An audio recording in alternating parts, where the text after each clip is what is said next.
Hello and welcome to the Humble Brag Podcast. I'm your host, Nate Mendel, and I am glad to have you here with me today. The title of today's episode is Now What? It's another tidbit of insightful, spiritual, psychological, and emotional well-being. As you may know, this podcast is not all about spirituality anymore. It's not about health, well-being. We have conversations on pretty much anything and everything. I personally have a passion for health, well-being, spirituality, the emotional state. So if you have no interest in introspection, character refinement, things that make us happy, things that make us stable, then I suggest you shut this shit off and run, and maybe tune in to an episode that isn't in this genre. My previous episode called I Told You So, as I said in that episode, was a pretty hefty fundamental. The lesson that we learned out of that is a heavyweight lesson in spiritual living. And as I said on that episode, that if we were to say that there are 100 tidbits of knowledge for spiritual living, for healthy living, there would be maybe 10 or 15 heavyweight pieces, and then the rest would be small ones. What I'm going to share today, I consider a small tidbit. So in general, we have these pieces of knowledge, these pieces of information. They're small pieces of information, education that could help us day to day in small interactions, in small occurrences. And then there are stuff that are like fundamental bedrocks. So I'll try to be clear with regards to how heavy, how potent I think the information is.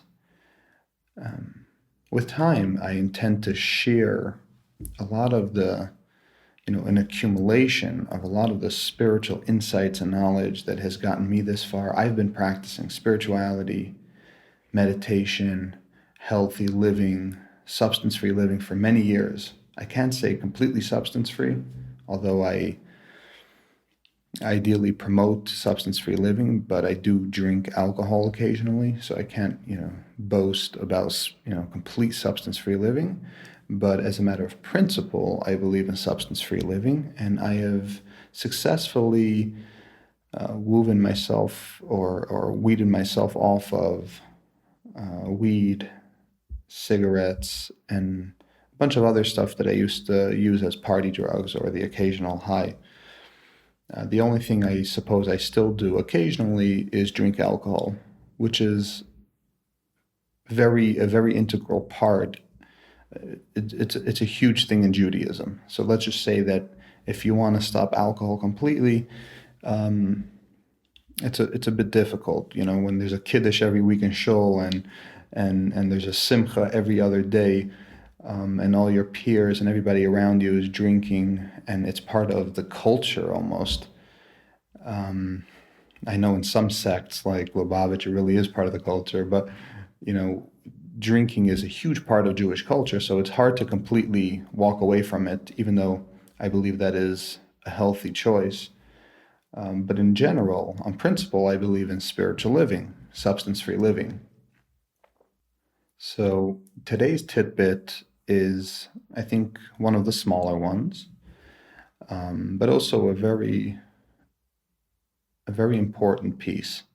I call it Now What. A lot of these ideas, or most of these ideas, all of these ideas are not new ideas, right? They're obviously an accumulation of experience and knowledge combined. However, what I try to do, and I've always tried to do,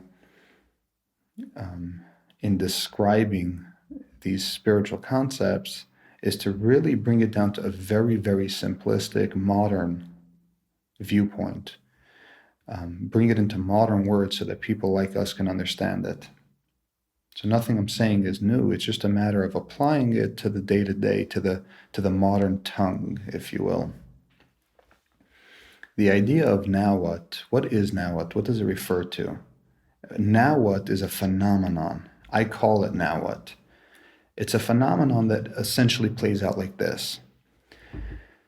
You're young, you're motivated, you have not experienced life to the fullest. You haven't even experienced one iota, like even a fraction of what life has to offer. Say you're 14, 15, 16, 17, 18 years old.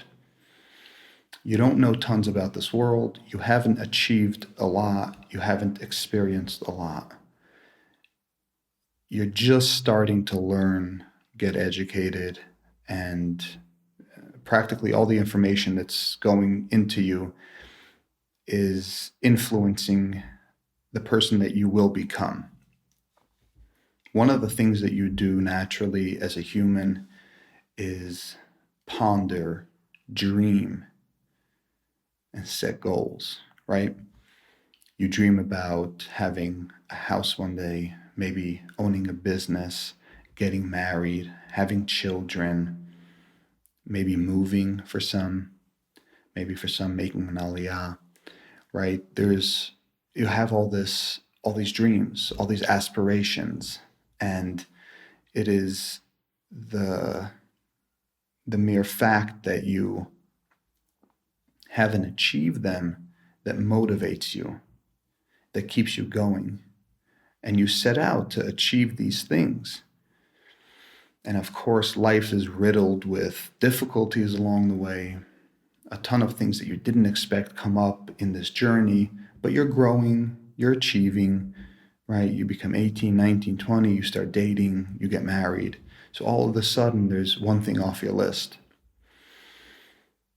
You go from working for someone to owning your own business, and if it turns successful, great, another thing is off the list. And in this manner, you slowly start achieving one by one your goals. And very often what happens is all these goals, all these aspirations that you had as a teenager or as a young adult, they start coming true.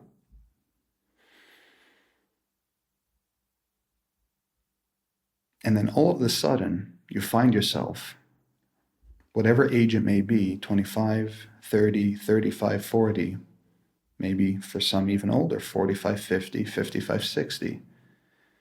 But you find yourself eventually with having achieved pretty much all of your goals and dreams. And that is, of course, granted, you worked hard, you stayed focused, so on and so forth. You really achieved it. Very few people think to themselves along this way, especially if you're young, what am I going to do? How am I going to feel after I accomplished all of these things, right? And I've witnessed this numerous times, and it's very prevalent around us. When this happens, it is the cause of a lot of chaos, meaning when what happens? When you achieve all these things and you reach the state that I call, now what? Now what? You've achieved everything you dreamed about. You've worked your fucking ass off to get there. The way that you received those things, the duration that it took to achieve all of those goals didn't go as planned. And that in itself, we're going to get into soon. The dynamics of that is very fascinating. But the fact is, at the end of the day, you achieve them. You have the car, you have the house, you have the business, you have the wife, you have the kids. Kids are in school, you're making money, you're going to shul every weekend and hanging out with the boys. You know, you're doing cooking classes. Whatever it is, you've achieved it. And for Orthodox Jews, I guess you could say we're blessed to be able to achieve a lot of these types of goals very young. And a lot of us do, very young. And then you reach, now what? You find yourself stuck in middle of your life,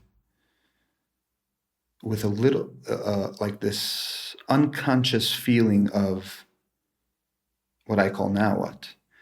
Now, you may not interpret this when you're feeling this chaos or uncertainty or void. Let's just call it a void of some sorts, because you might not be aware of this phenomenon. You might just find yourself at 28, 30, 32, 35, feeling empty, disappointed, feeling a void. And you may not even be able to put your finger on what it is. And a lot of times it's attributed to this phenomenon called now what? And that is because you achieved your dreams. Everything you dreamt about, everything that was so far out, everything that you just couldn't, like, it was a huge dream, right? To buy the $1 million house or the $500,000 house, to have the wife and 3 kids, to have the 2 vehicles, even your schedule. Maybe you sit and learn, or maybe you do personal prayer, maybe you meditate, maybe you do this type of stuff, right? You do healthy stuff. You go play tennis, you play volleyball, you play baseball. Whatever the dream was, as a young adult, it was far, far out. And then life happens, boop, boop, boop, boop. And if you're motivated and you're achieving, you actually end up achieving it. And then you find yourself in that place of void, because you may not realize, as I said, it could be completely subconscious, but you find yourself with a void. And it's often attributed to this phenomenon of now what? You reached now what? You reached this stage called now what? So being that this is a real phenomenon that we as humans, almost every single human, will come across at some point in our life, and it could happen in waves, because granted, you harness this and you start solving it with some of the stuff that we're going to discuss, you could find yourself again in 15 years in the same state. So spiritually, we want a certain semblance of equilibrium in our life, right? We want the opposite of bipolar disorder. We want everything to be fairly smooth, like even emotional keel. And the way to achieve that with regards to this phenomenon is, so there's 2 things. I think there's 2 aspects to it. There's 2 aspects to how to deal with this phenomenon of now what. And then after I describe that, we'll go into a deeper level of intricacy that ties into this phenomenon. So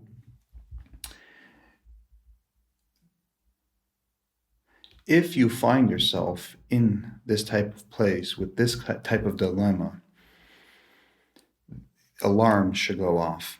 And this is really the purpose and the beauty of having the information, so that when you reach a state that would otherwise be unknown to you, alarms should start going off in your mind, and you should start thinking like, I need to do something and take action, because it's critical that you take action. What happens is, if you don't take action, you fall into a negative downward spiral that could lead to bad activities, bad routines, unhealthy routines, and then subsequently sadness, and then depression, so on and so forth. So when you feel these stuff mildly, even, you want to jump into action and ask yourself, what derailed, right? What's going wrong here? I was on a trajectory. I was heading somewhere. Now I achieved those things. My life is relatively good. So what's the problem? So when you get to that stage, you want to right away jump into action, because you don't want that negative spiral to go. Unfortunately, sometimes you do have to. It's part of the ups and downs in spiritual living of life. You have your ups and downs. So unfortunately, sometimes you do have to take a big dip, and that could last for 6 months, 12 months, 18 months. But no, and one of the things we really, really know through spiritual living, spiritual practices, and spiritual education is that there will come a energy that will lift you back up. There will come a spirit of life where you'll be remotivated. So if unfortunately, you're in that already, you're in that decline, or you're in that cycle of decline, you may not be able to pull yourself out. In cases like that, I suggest you just you talk to God, and you don't let it overwhelm you. I have times when I'm utterly lazy and I'm not doing jack shit. I have times when I'm not as happy as I would ideally like to be. You roll with the punches. When those times comes, you roll with it. You don't let it make you forget your principles and the ethics. So unfortunately, sometimes that happens. But if you get to the stage where you're noticing this before you end up in this decline, which it could happen many times over in life, you want to act right away. One of the first ways to solve this, I think there's two primary ways. Now, there's a lot of itty-bitty stuff, and these are dead simple. These are just call them life hacks, but they're dead simple principles. There's two ways to avoid now what, or avoid it from happening in the first place. And those two ways are the same ways that you solve them if it already did happen. One is goals. The other is gratitude. So there's two sides to it.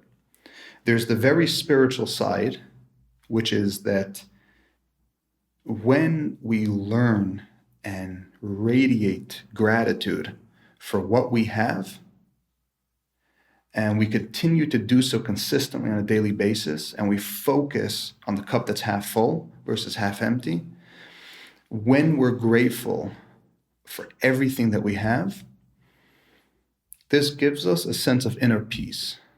Because if I'm happy with what I have, if I'm happy with my lot in life, I'm not going out and looking for something else, right? So that's one side of it. We have to be utterly grateful and thankful to Hashem all the time for what He has given us, for what we have, for everything we've achieved. That's one side. And on the complete opposite side of that, the balance, it's all yin-yang. I'm going to do an episode on yin-yang. It's all about balance. You have to counteract everything with normalcy. The complete other side of that is to have goals, so many goals and such big goals that you couldn't even achieve in 3 lifetimes. And I'm being dead serious.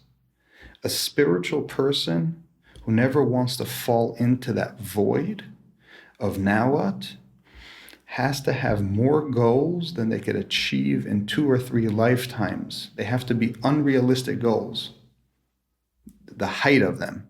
Granted, you'll never achieve the height, right?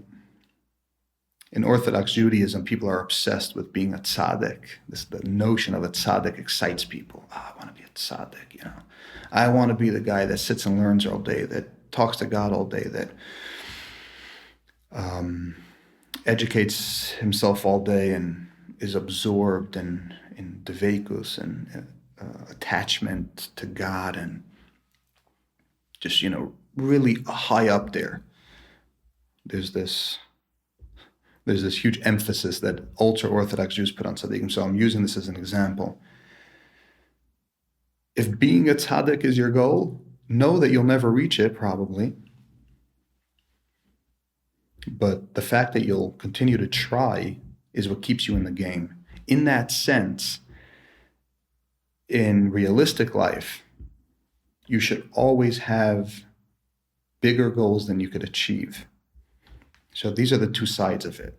One side is endless gratitude, thanking God, being grateful yourself for what you have achieved, for how your life is, for what you're manifesting and what's coming back at you. Complete and utter gratification and gratitude, and being thankful. Wow, just really, really feeling thankful for what you have. And this creates inner peace. This creates less void. Now, on the other side of it, from the Hishtadlut side, the side that you have to act and do and stay busy and stay healthy, you have to have so many goals and such big goals that you actually work on to implement on a day-to-day basis that you can't really ever achieve. If it's in business, I gave the example of the tzaddik. If it's in business, same thing. Your goal for your business should turn it into $1 billion company. $1 billion.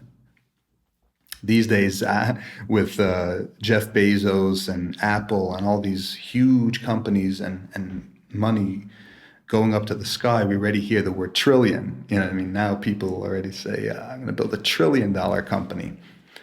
The likelihood of you even building a multi-million-dollar company is low. The likelihood of you building $1 billion company is very low. Not that it's not doable. It's just the likelihood, just pure statistics. The chances of that happening is very, very, very low. Nonetheless, if you're a business owner and you want to continue to achieve and grow your business, your goal has to be to want to build $1 billion business. So it's really fascinating in that sense that you may know subconsciously or even industry-wise that it's not possible for you to reach a certain goal. It may not be possible. The entire sector might not be that large. You cannot achieve the $1 billion goal, let alone trillion. You still have to have that goal. Why? Because that goal keeps you going. That goal wakes you up in the morning and basically never allows you to get to now what? It never allows you to get to that point where you have that void that I am calling now what? That place in life where you reach, where you're unsure what to do because you've achieved it. You've achieved it all. You achieved all your goals. So these are two major contrasting solutions, but they work flawlessly. They're simple, they're practical, there's nothing voodoo about it. They simply fucking work.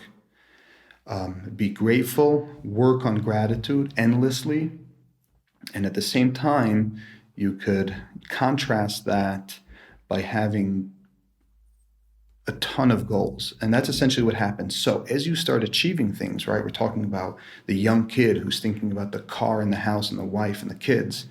As you start achieving those things, continue to set big goals for yourself. If it's in a relationship, maybe set a huge goal in your relationship. Maybe you really struggle making your spouse first priority number one.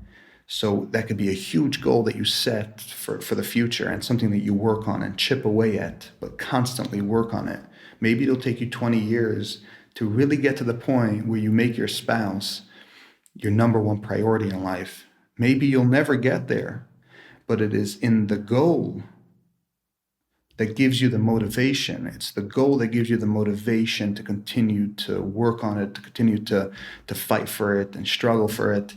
And it's essentially what keeps you healthy and strong. Now, in the big picture, like if you zoom out in the bird's eye view, spiritually speaking, in the big picture, it's just keeping you away. It's, I guess you could say, a mechanism to keep you away. These are fences, all of halacha is fences, tons of fences, keeping you away from doing, well, there's the two sides of it. One is getting you closer to Hashem, but the other side is like keeping you away from ever getting to the point where you do what is prohibited in the Torah, right? In that sense, these are all like layers upon layers from the bird's eye view to keep you away from a place where you ever fall into depression, we ever fall into a dark, bad, destructive place. So those are my two solutions to this phenomenon that I call now what. Now, there's another aspect to this, a little bit of a more intricate aspect. When you set very, very large goals in life, and they take years upon years upon years to achieve them, the gratification that you think or thought that you would get from achieving that goal by the time you actually achieve it is not there. Okay, so this is an issue within an issue. This is an issue within a solution, right? Because we said the solution is make huge goals. Now we're going into a different problem. It's technically a problem of its own. These are two separate subjects, but I'm kind of tying them together because we're talking about goals. When you have huge goals and you have to work years upon years to achieve them, the gratification that you receive when you achieve them are very often not what you thought they would be or what it actually would be if you would achieve it right away. And there's a number of reasons for that. Practically speaking, one of the reasons is because you grew, right? So, for example, I'll give examples. I like fast cars. I want to have a fast car, multiple fast cars. Why? I think it's a thrill. Some people like going on roller coasters, right? Some people like going horseback riding. Nate Mendel likes fast cars. I like racing. I like the thrill of it. Call me youthful, call me whatever you want, but the fact is I enjoy that thrill. I can't afford a fast car right now. I can't go in to BMW and drop $150K cash to pick up a car that I want. But I never stop wanting that car, right? The fact that I like that thrill didn't go away. For some people it does as they grow. For me, it didn't go away. I still think about that. Like every once in a while, I want to just go out and burn some rubber. Now, that continues to be a goal of mine. I want that $150,000 car because I want that thrill. Now, I might have to work 10, 20, 30 years until I could afford walking in and putting $150,000 cash on the table to get that car. When I achieve that, if I achieve it, I might not get the thrill that I would get if I had the $150,000 car now. And this is simply because, for one, I grew. I'm older now. So what I used to get a thrill from, I simply don't get now. That's scenario one. The other scenario is that sometimes our goals are littered. The journey to achieving the goal is littered. The journey to achieving the goal is littered with so much difficulty that by the time you get you achieve the goal, you have a sour taste in your mouth, and because it's momentary gratification. So then you'll have this feeling, was it really worth it? All of that work for this? Again, very real issues that people experience on a daily basis. When I started desiring Israel more than 10 years ago, if I would have achieved Israel within the first year or two of hard work and prayer, I would have been ecstatic. I'm not ecstatic now, but this is very natural. Now, I'm not saying I'm not happy. I don't want to feel the need to excuse the way that I feel. I'm opening up here. I don't mind putting this stuff out there. This is real fucking shit. I'm not ecstatic. I'm so grateful. I'm happy. I achieved my goal, right? But because it took 10 years and I've grown so much and I've been through so many life difficulties and experiences that have nothing to do with Israel, by the time I get here, it's like, oh, thank you, Hashem. I finally made it. Now, am I grateful? Is it good? Absolutely. This is what I want. But the gratification, the excitement that you think you'll have, you may not have. And that's a very interesting point. Let me give you another example. I'm in the tech world, and I've been working for years trying to get an investor, for example, on multiple different startups. And anyone who knows, you pitch to VCs, venture capitalists, for early stage or seed, any tech business. It doesn't matter what stage. It's easier in the later stages, but anything early stage is so difficult. You have to reach out to so many hundreds of investors. Nobody even gives you the time of day. It's a difficult thing to do. Every tech giant out there knows this. Like, for example, Airbnb was declined by some, I don't know, a couple hundred or 100 investors, some insane amount of investors before somebody even paid attention to them. This is the standard in the tech world. So I've been experiencing this over the years. Now, recently I have a startup called Oki. This is not what I've been looking for an investor for so many years, but it's kind of went from different ventures to different ventures. But the fact is, I've been on the journey of looking for capital for so many years. I don't come from money. I don't have contacts. I don't have connects. So for somebody who comes from the bottom to try to, I guess you could say, raise capital in the business world is very difficult. You don't know anybody. Nobody trusts you, and you're trying to pitch, and it's all about pitching and trying to, impress people with money. So for many years, I tried to raise capital unsuccessfully, which is very normal when you're trying to raise capital for a startup. With Oki itself, I tried to raise for about a year, and no jokes, I reached out to more than 100 investors. I pitched dozens of people, and all to no avail. Nothing, right? Now, God has his ways, divine providence, this, that, and the other happened.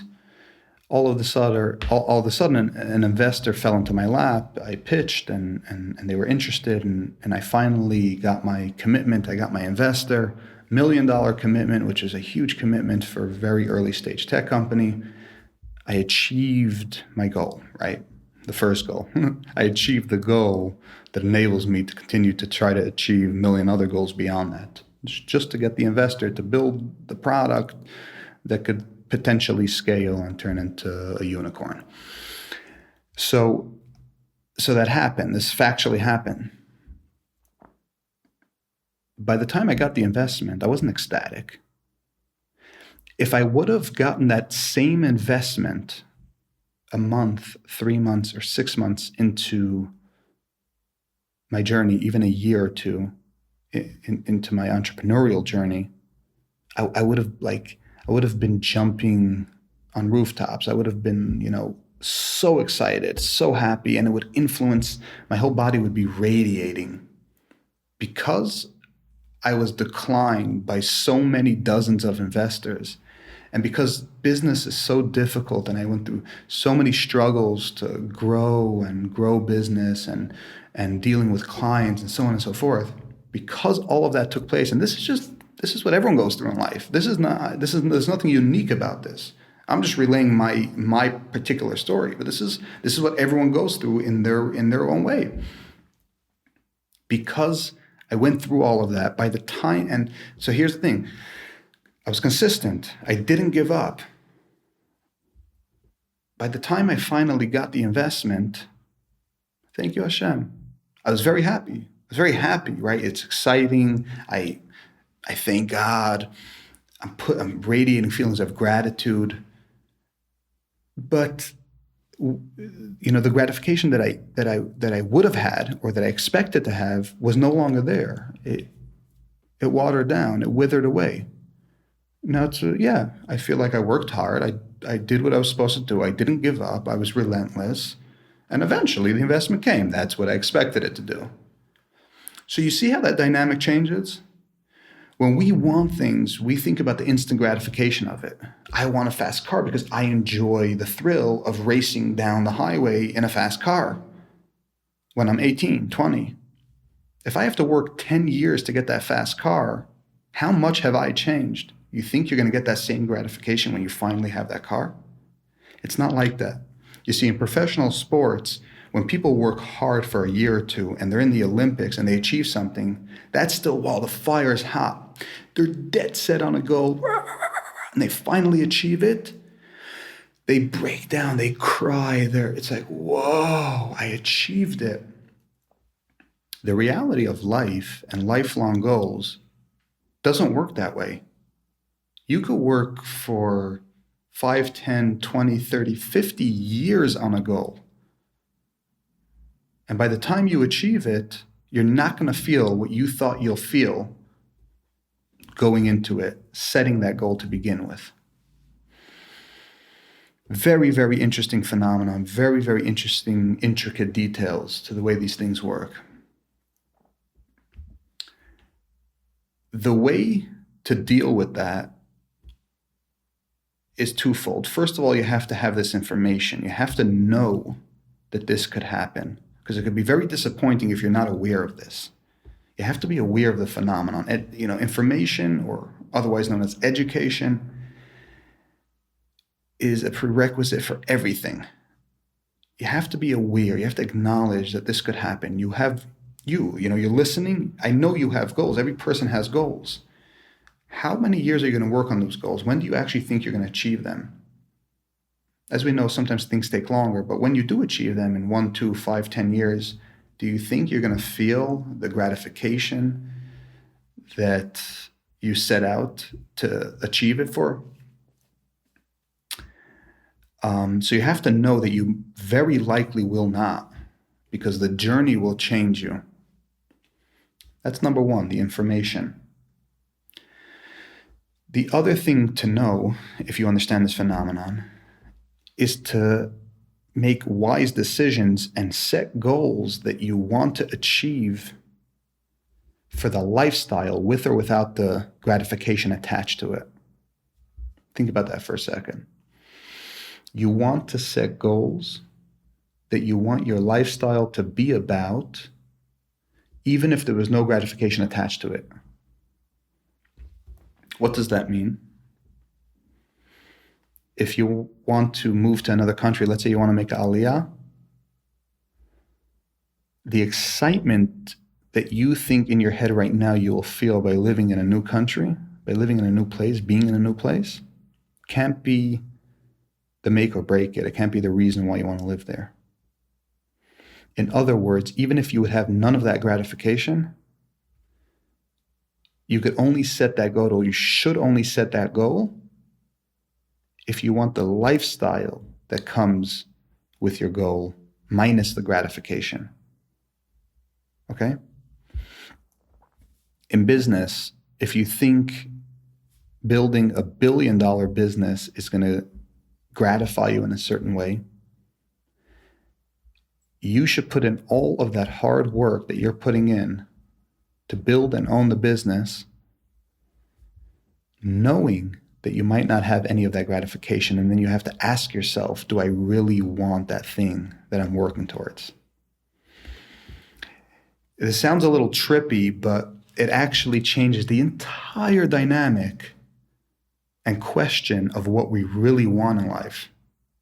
What do you really want? Not what's going to give you gratitude for a couple minutes, because we're dispelling that now by saying that a lot of the stuff that you think is going to give you gratification, is actually never going to come to fruition. So the question then becomes, what do you really want in life? Because every goal you set, every choice you make has repercussions, ramifications, right? When you go into a relationship, because you're thinking of the gratification of having a family and having kids, maybe you're thinking about the exterior part or the practical parts of it. Making those choices to go into a relationship then has a lot of ramifications that affects your entire future. Going into business, for example, you go into business, right? Thinking that you want to make money. So 2, 3 guys come together, we're going to business partners, we're going to partner up and we're going to build an amazing business and we're going to have a lot of money, and with money I'll be able to do X, Y, and Z. Again, that gratification. Ask yourself, if that gratification doesn't exist, do you still want the hard work involved? Do you still want to be the person that you'll need to become and are and be while you build the business? Because remember, as you're building the business, you're changing as a person. Your environment changes you.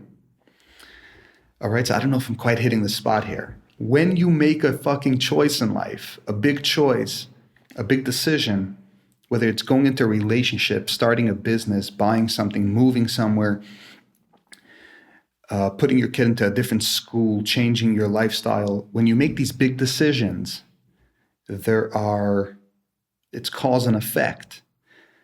When you go into, for example, when you go into business for money, you're only thinking about the money, the gratification that you'll have when you have the money, or the practicality of it. You'll be able to afford your bills. You're not thinking that business will change you as an individual. The people you work with on a day-to-day basis, your colleagues, your partners, the people that you interact with on a day-to-day, they will change you. In other words, you will change as a person. The person you were before you went in will change because of all of these interactions. Getting married with someone will change you. Everything you do, having a child will change you. The thing that you did then becomes about, the life aspect of it, the experience of you changing and dealing with the day-to-day is so much more meaningful and has so much more weight than what you thought you're going to get out of that decision.